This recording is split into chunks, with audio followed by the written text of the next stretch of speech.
Hello and welcome to this week's tarot reading for the sign of Aquarius. I hope this finds you well. I trust that you use your own intuition as your primary instrument of resonance, leave behind what does not reverberate. Tarot does not tell the future. The only thing that determines your future is how you react, reflect, and respond to the messages herein. This reading is kind of interesting in the way that I have set it up and in regards to the cards that have appeared, because it is showing a lot of yin and yang energy. And we have the Knight of Cups and the Ace of Cups, and they are just diagonal to each other. And then the Knight of Wands and the Ace of Wands are also diagonal to each other. And what's also interesting about the Knight of Cups and the Knight of Wands is that they are both in the reverse and they are facing each other like a yin and yang symbol. One knight is going one way and one knight is going the other way across the face of the card. We also have the Ten of Pentacles, the Three of Swords, Five of Wands, Four of Wands, and then on the end of this reading that closes this whole thing off are two kings. So we have the King of Cups and the King of Swords. So what I'm getting the impression from here is that the male figures in your family are kind of enclosing the family nucleus in a protective way. And this could have been because of some disaster, a death, some sort of financial difficulty, those sorts of things. But the men in the family are really stepping it up. And this could be your brothers, your father, your uncles, your cousins. They're really stepping it up and wanting to protect the family, protect the emotional state of the family, keep things on an even keel.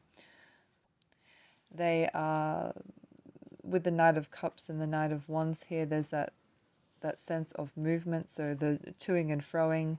They are retrieving things, they are getting things in order, they are reporting back to the kings. So the family is really working in harmony during this time, and it's really remarkable and really great to see this level of communication, this level of dedication. And I feel as though just breaking this spread down even further into how it's laid out, there's two channels here.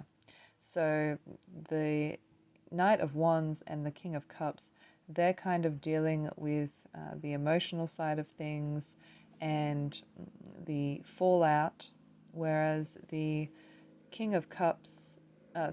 Knight of Cups and the King of Swords are dealing with the logistics of the family after this event. It could even be that this King of Swords and this Knight of Cups are working together to understand how the family should operate and how tasks should be delegated. And then the Knight of Wands and the King of Cups are going out there and soothing any concerns. They are dealing with the problem head first.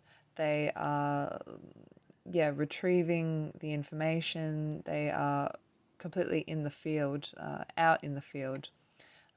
Whereas the Knight of Cups and the King of Swords, they're more within the family nucleus and just overseeing how that is operating. And when a family goes through a crisis, everyone does kind of take their role, and they understand what is needed of them, and they understand their strengths. And it's really good to have leaders in your family that are good at collaborating. And if they are not good at collaborating, then that's something that should be worked on as a family. And this personal development should be worked on so that you can operate to your fullest potential as a family cohort. And really understanding the creative drives and the emotional drives for the family is the seat of success, because then everything else follows. The money follows, and the communication follows, because you're all coming from the same place, or you're all on the same page in terms of aspirations, desires, tradition, things that you value as a family. And from there, yeah, all of the rest kind of follows, and you're able to make great ground when you follow this almost militant style of family logistics, or crisis, action in crisis sort of thing. So it kind of reminds me, I'm just getting images in my mind of like doomsday preppers. You know, the family, everybody has a role to play, and everybody has responsibilities.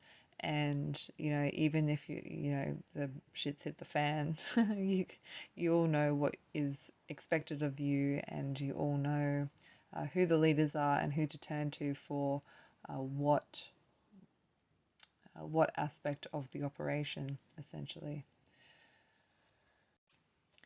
And just going a little bit further down the line with this train of thought, having everybody's details in order if there is a crisis, knowing where people have put things, knowing, your family's medical history, knowing your family's details, knowing your family's accountant, lawyers, who actually makes up the team outside of just your family, who are the professionals or the experts that are involved in your family's affairs and things like that. So yeah, if there is a crisis and one of the leaders can't do their job, who's the next? Who's the next person who has access to that information and is able to execute